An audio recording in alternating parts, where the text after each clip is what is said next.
Hey, Wave 16 na tayo. Sino-sino ba mga nandito? Meron tayong New Eternia, Roboto, King Randor, another Beastman, New Eternia, and New Zodak from the Vintage Collection. Kasi nga, nagbunga ulit yung line ng Masterverse ng Vintage Collection naman. So, check natin. Yun, si Beastman.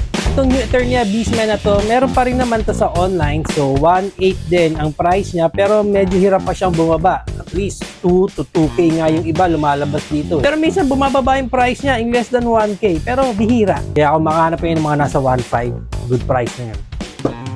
King Randor. Same with King Randor. Pero actually, parang mas mahirap na hanapin si King Randor ngayon. Dahil ba King siya? I don't know. Pero 1.5, pwede na. Kung makita kayo ng 1.2, grab nyo na yun. Pero ganun din ang SRP ng price niya, 1.8.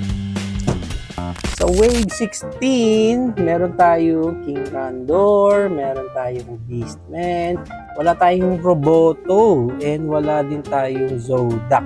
Yung Zodak kasi meron na tayo yung sa first version ng Masterverse. So pinag-isipan ko, kukuha pa ako nito.